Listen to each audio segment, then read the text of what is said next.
Alright, and now I'll show you guys the launch mode, the new feature. So basically all you're gonna do, you can set up your launch mode in a switch. So mine's enabled there, and all you do is then you arm and you pitch forward,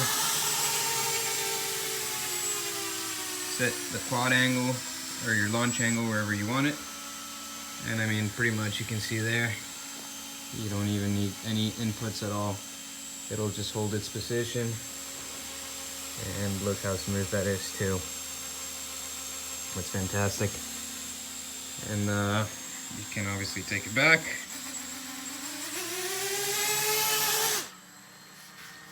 And if you don't like it, you can just unlatch it by just flipping the throttle, and now it's in normal mode. And there we go. That's launch mode. What I like to do is I like to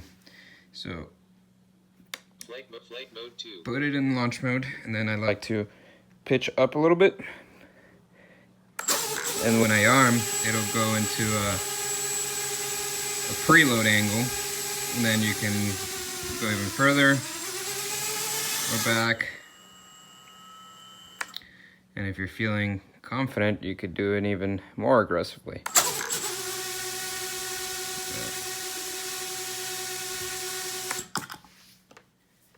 What's up, guys? What I want to do today is take you through the setup of FlightOne, previously known as Raceflight, for a brand new build. What I've got here is a quad I built overnight, and it is now in the morning. I've got to set it up before I head over to a race.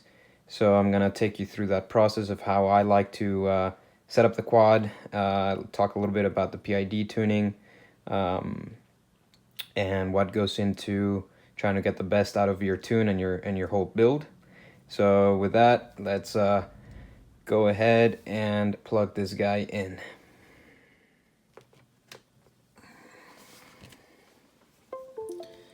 All right.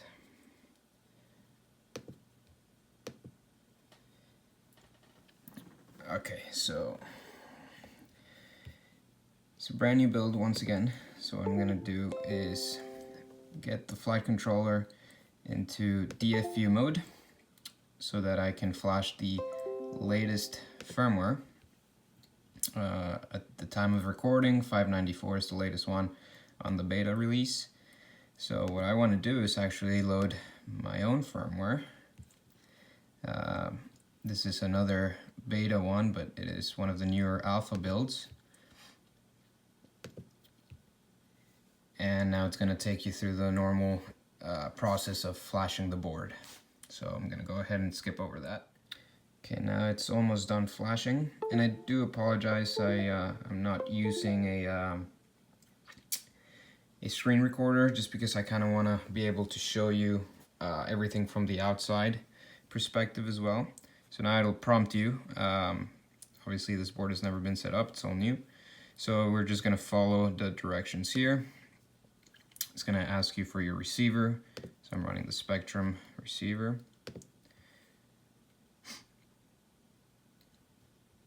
Next, you can either watch a video on how to connect it if you don't know, or click next. I'm running the Tramp HV connected to TX3.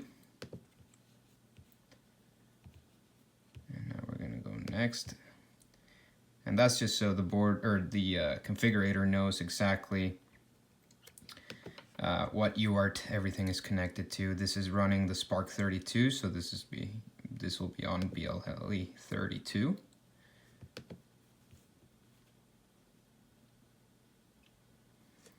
Do I want to run reverse props? Yes, I do.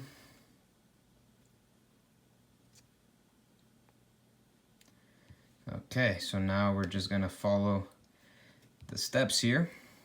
So we'll go through step number 1, flight controller. I want to use this primarily for racing. Next.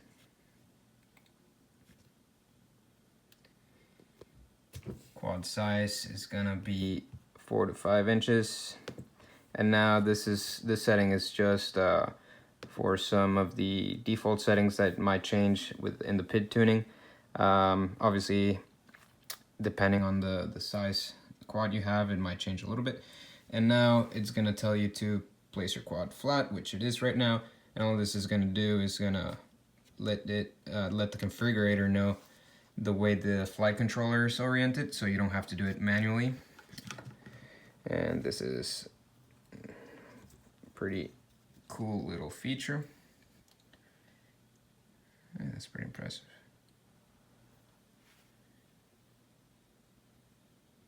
Look at the balance of that quad. Fantastic. All right, done.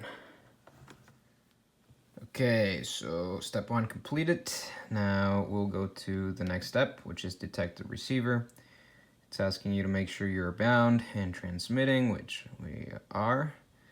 Click next, and now it'll scan through the open UART to automatically identify where it's connected, so you don't have to set that up yourself. It's all done automatically.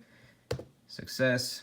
Put continue. So now we're gonna set up the radio. So for that, we'll go ahead and launch the wizard. Same thing. Make sure you're bound, transmitting. We'll click next, and it'll ask you to move your sticks in circles. Okay, so quick change of view.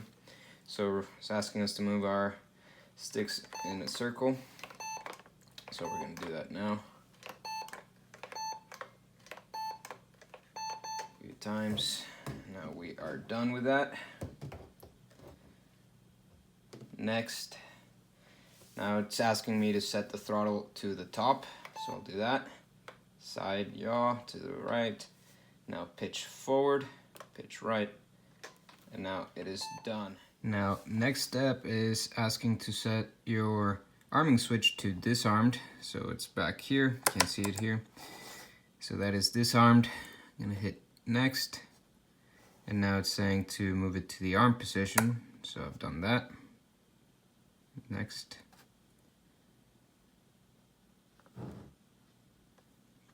And the setup of the radio has been completed.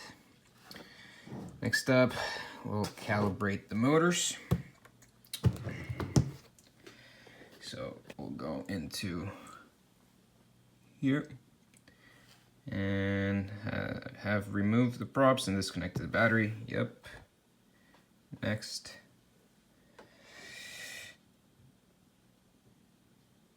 Okay, so it's saying to now plug in a battery.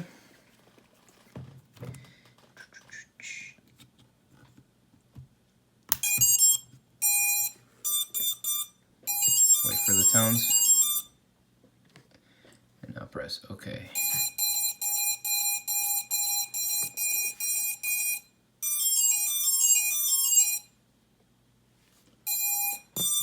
So now that we heard all the tones, that means we are done.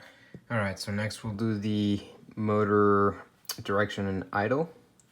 So yes, battery's still connected. Next. And I think this is pretty cool because you don't have to do the motor mapping yourself in the CLI, which makes it a lot more convenient, a lot faster to set up. You know, so it's just a little bit easier, makes your life a little bit easier. So now it's gonna ask you which motor is spinning. So right rear motor, and this is exactly what I just said. This is the motor mapping. So now left rear,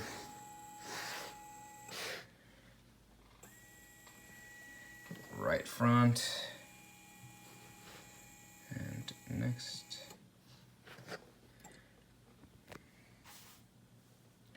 So now it's going to enter into D-shot mode, so it can reverse the motor direction if it needs to. This step takes a bit, so I'm going to go ahead and skip it for you while it just while it loads. Okay, it's finished loading now, so I'm going to hit start motors. And what that's going to do is it's going to get the motors to spin. And now I'm just going to check motor direction. This one's wrong. This one's correct. And this one is also wrong. So now our old motor's spinning in the right direction. They are not. So now I'm gonna hit the ones that need to be reversed. So motor 3 and motor 1. And now we start motors again. Let's see, it's okay. So it's going through that same step again. So I'll skip this again while it loads. Okay, so now it switched the direction on all of them. So all motors are spinning in the right direction. Yes.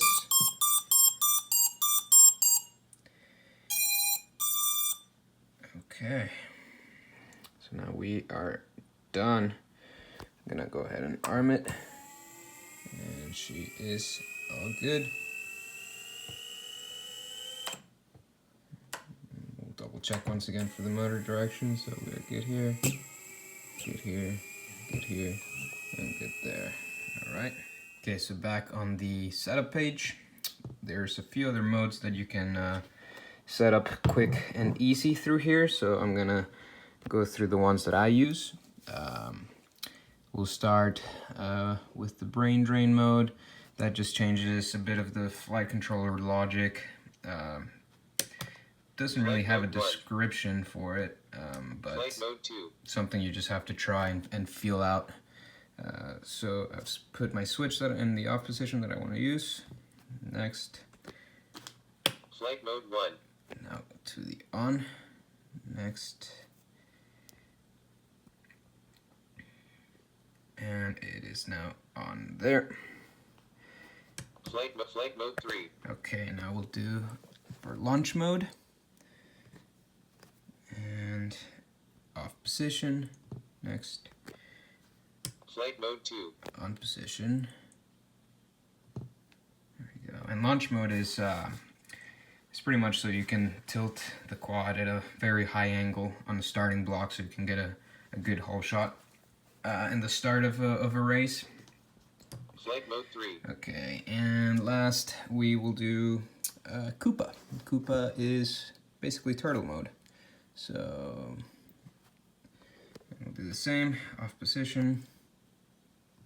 Next, that's on. And there it is. So that's it for the setup. Okay, we are now on the PID tuning tab here.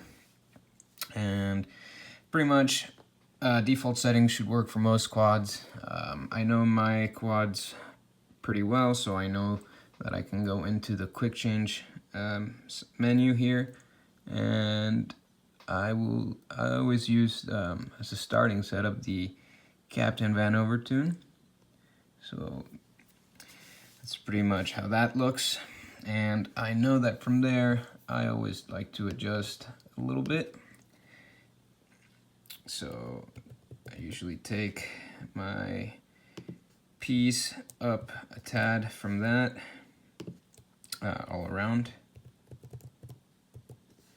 and the eye as well, a couple points,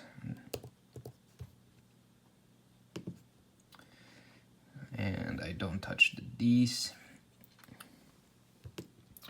And then we can look at the filter settings. This usually works well for my quads as well, but basically this is the level of filtering that you'll be asking it, the quad or the flight controller to do. Higher number here is less filtering, and you can lower it. I don't know, so for example, if you're having some issues, you can lower that and try it until it works well. And then you can select the type of filter you can use. So the single frequency filter, that's the latest one. It is less latent than the OG filter, that's the original race flight filter. There is also a double frequency filter, so basically this just kind of doubles up for very noisy setups. And experimental, which is technically not a filter, kind of, from what I understand, just uses some predictive sort of algorithm to do its magic. Gyro smoothing for freestyle, you can probably play in between medium and high, maybe very high. For racing, you want to you want that quick direct feel, so probably go to low. These are the filter cutoffs, or the low pass cutoffs I should say. We'll leave those on the stock setting there, and now we will go into our rates. So because I started with Betaflight, that's the rates I am familiar with. So I'm just gonna use my rates here. And obviously this is just personal preference stuff.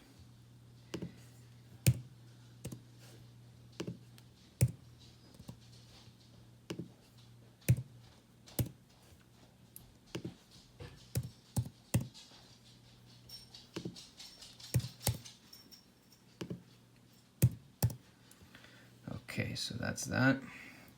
So you can look at your graph here for your degrees per second and how it looks.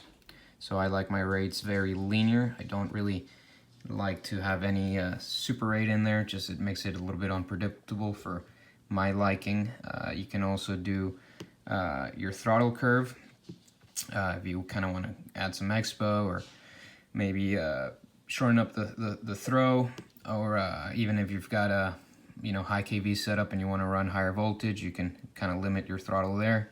So that's neat. And then this is, I guess, one of the cooler things, which is the TPA tuning. And pretty much a lot of the guys on the race flight or FlightOne team, what they do is they won't really mess with this. They'll leave it, which is something that works close enough. And then what they'll do is we'll go in here, and you can pretty much tune the whole quad from here as far as your PIDs go. So this is just a percentage of the value that's inputted up top.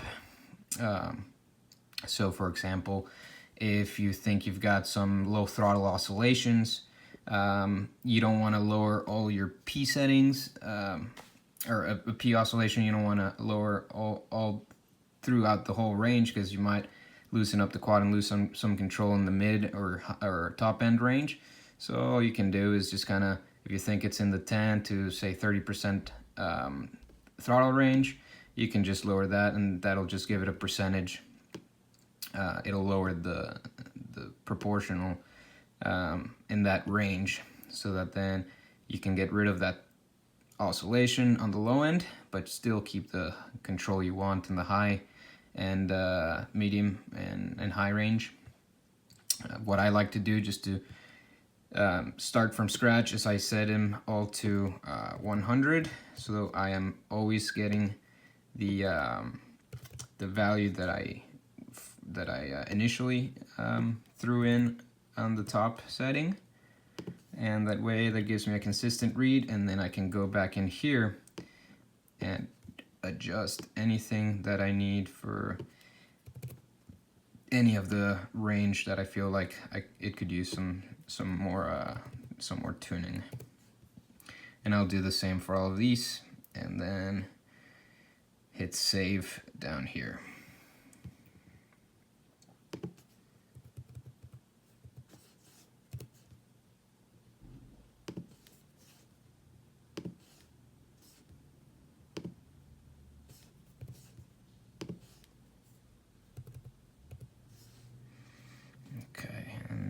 I won't usually mess with D too much, and that's that.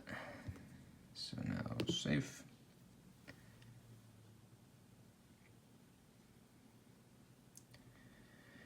And you are done. I mean, for the most part, you can now get up and go flying. There's a few extra things you can do here, like if you've got some motors that you want to test out, and maybe you think you've got a noisy motor or something, you can just hit test motors and it'll give you a reading of how your motors are doing. You can change your smart audio settings. If you've got the OSD, you can tell it where it's hooked up, if it's an external OSD or if it's internal. You'd go in here and you'd click internal, and then you'd configure, save and continue, and then pretty much you just tap on the part of the screen where you'd like to add, you know, your name or the voltage or RSSI or readings, anything that you want. So pretty much that's that. I don't want to use the OSD. Actually, when I built it, I didn't want to use it. I kind of wish I had hooked it up for some of the things I want to do, but it is mainly a racing quad, so I don't need it, so no big deal for me. But that's pretty much it. Hope this maybe helps answer some questions and some insight to anyone wondering about the FlightOne configuration stuff. So again, thanks for watching, guys.